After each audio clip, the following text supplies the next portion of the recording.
ಪುಟ್ಟ ಏನು ಪುಟ್ಟ ಅವರು ಬಂದ್ರಿ ಹೊಡೆದ್ರಿ. ಯಾರ್ಯಾರು ಬಂದಿದ್ರು? ಪ್ರಕಾಶ್ ಕೊಟ್ರು ಮತ್ತೆ ಯಾರ್ಯಾರು ಇದ್ರಿ ಗೊತ್ತಿಲ್ರಿ. ಆಮೇಲೆ ನಮ್ಮನ್ನ ಬಂದು ಹೊಡೆದ್ರಿ. ಹೊಡೆದಿಂದ ರೀ ಅತ್ತಿಗೆ ಕೈ ಹಿಡಿದು ಹೊಡೆದ್ರಿ. ಎಲ್ಲ ಹೊಡೆದ್ರಿ. ಎದರ್ಲೆ ಹೊಡೆದ್ರು? ಕೊಡ್ಲಿ ಕುಡುಗಲ್ಲೇ ಹೊಡೆದ್ರಿ. ಯಾರ್ಯಾರಿಗೆ? ನಮ್ಮ ಅತ್ತಿಗೆಮ್ಮಗ, ನನಗ, ನಮ್ಮ ಅಕ್ಕಗ್ರಿ ಹೊಡೆದ್ರಿ. ಈಗ ಕಿಮ್ಸ್ ಆಗತ್ತಾರ ಅವ್ರು ಯಾರು? ಅಜ್ಜ ಅಪ್ಪಣ? ಅಪ್ಪ, ಮಮ್ಮಿ, ಅಕ್ಕ, ಅತ್ತಿಗೆಮ್ಮ, ಅಣ್ಣ. ಎದ್ರ ಸಂಬಂಧ ಇದೆ? ಅತ್ತಿಗೆಮ್ಮ ಇದು ಲವ್ ಮ್ಯಾರೇಜ್ ಆಗಿತ್ತು. ಅದಕ್ಕಾಗಿ ಅವ್ರ ಅಪ್ಪಾರು ಹೊಡೆದ್ರಿ. ನಮ್ಮ ಅಕ್ಕನ್ರಿ ಅವರು ನಿನ್ನೂ ಸಾಯಿಸ್ತಿದ್ವಿ ಅಂತ ಹೇಳಿದ್ರಿ. ಅಷ್ಟೇ ರೀ. ನೀವು ಅತ್ತಿಗೆಮ್ಮಗೆ ಎದ್ರಲ್ಲಿ ಹೊಡೆದ್ರು? ಎಲ್ಲೆಲ್ಲಿ ಹೊಡೆದ್ರು? ಇಲ್ಲ ಅಷ್ಟೇ ಹೊಡೆದ್ರಿ. ಕೊಡ್ಲಿಲ್ಲ? ಎಷ್ಟು ಜನ ಬಂದಿದ್ರು ಅವರು? 3 ಜನ ರೀ. ಯಾವಾಗ ಜಗಳ ಅವಾಗಿಂದ ಇತ್ತು? ಮದುವೆ ಆದಾಗಿಂದ ಜಗಳ ಇತ್ತು ಪುಟ್ಟ? ನಿಮ್ಮ ಅಣ್ಣ ಅವ್ರನ್ನ ಮದುವೆ ಆಗಿದ್ದನ? ನಿಮ್ಮ ಅತ್ತಿಗೆಮ್ಮನ ಹೆಸರೇನು?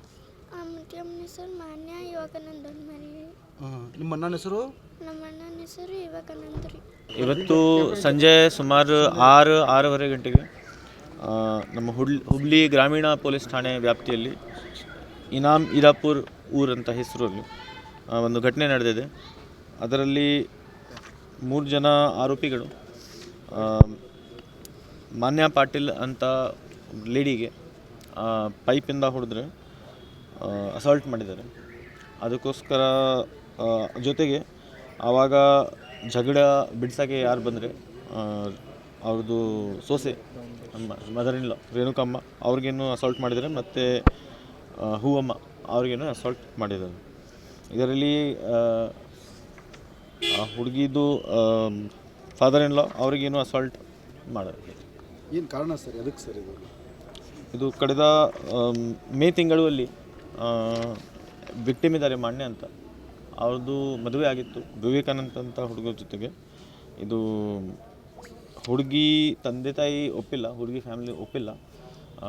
ಬಹುಶಃ ಅದೇ ಕಾರಣ ಈಗ ಕಂಡು ವಿಕ್ಟಿಮ್ ಮಾನ್ಯದು ಕಂಡೀಷನ್ ಭಾಳ ಸೀರಿಯಸ್ ಇದೆ. ಸದ್ಯಕ್ಕೆ ಅದು ಹಾಸ್ಪಿಟಲ್ಸ್ ಅವರು ಹೇಳಿ, ಅಂದರೆ ನಾನು ಎಕ್ಸ್ಪರ್ಟ್ ಇಲ್ಲ. ಈಗ ಡಿಕ್ಲೇರ್ ಮಾಡ್ತಾ ಇದ್ದಾರೆ ಅವರು, ಬಟ್ ಅವ್ರ ಕಡೆಯಿಂದ ಡಿಕ್ಲೇರ್ ಆಗಲಿ. ಮರ್ಯಾದೆ ಹತ್ಯೆ ಅಂತ ಅನ್ಬೋದು. ನಾವೇ ಅದು ಸದ್ಯಕ್ಕೆ ನಾವೇ ತನಿಖೆ ಸ್ಟಾರ್ಟ್ ಮಾಡಿಬಿಡ್ತೀವಿ. ಮತ್ತು ತಮ್ಮ ಕಡೆ ಮಾಧ್ಯಮ ಕಡೆಯಿಂದ ನಾನು ಹೇಳ್ತಾ ಇದ್ದೀನಿ, ನಾವು 3 ಜನ ಇಲ್ಲಿ ಆರೋಪಿಗಳು ಇದ್ದಾರೆ. ಪ್ರಕಾಶ್, ವೀರನ್ ಮತ್ತು ಅರುಣ್. ಅದು 3 ಜನಗೆ ನಾವು ವಶಕ್ಕೆ ಪಡೆದಿದ್ದೀವಿ. ಮತ್ತು ಈಗ ನಮ್ಮದು FIR ರಿಜಿಸ್ಟರ್ ಆಗ್ತಾ ಇದೆ ಸ್ಟೇಷನಲ್ಲಿ. ಭಯ ಇದೆ ಸರ್, ಮನೆಗೆ ಬರ್ತಾರೆ, ಮನೆಗೆ ಬಂದಾಗ ಅವರೇ CCTVಯನ್ನು ಕಾರ್ಡನ್ನು ತಕ್ಕೊಂಡು ಮತ್ತು ಅಲ್ಲೇ ಮಾಡಿ ಹೋಗ್ತಾರೆ ಸರ್. ಹಾಂ, ನಮ್ಮದು ಅದಕ್ಕೋಸ್ಕರ ನಾವೇ ಅವರಿಗೆ ಕಾನೂನು ಪ್ರಕಾರ ಏನು ಪ್ರಿವೆಂಟಿವ್ ಕ್ರಮ, ನಮ್ಮದು ಮುಂಜಾಗ್ರತಾ ಕ್ರಮ ಆಗುತ್ತೆ, ಅದು ನಾವೇ ಮಾಡಿಸಿದ್ದೀವಿ. ಇದು ಕೆಲವು 10-12 ದಿನ ಹಿಂದಿನೂ ಅವರು ಊರಿಗೆ ಬಂದಿದ್ದಾರೆ. ಅದಾದಮೇಲೆ ಈ ಥರ ಘಟನೆ ಆಗಿದೆ. ಆರೋಪಿ 3 ಜನ ವಶಕ್ಕೆ ಪಡೆದಿದ್ದೀವಿ, ಸಿಕ್ಯೂರ್ ಆಗಿದ್ದಾರೆ. ಪ್ರಕಾಶ್, ವೀರನ್ ಮತ್ತು ಅರುಣ್. ಈವನ್ ಅದು ನಾವೇ FIR ಪ್ರಕಾರ ಮಾಡ್ತೀವಿ. FIR ಆಗಲಿ ಫಸ್ಟ್ ಸರ್. ಇದು ಮರ್ಯಾದೆ ಹತ್ಯೆ ಅಂತ ಅನ್ಬೋದಾ ಹೆಂಗೆ?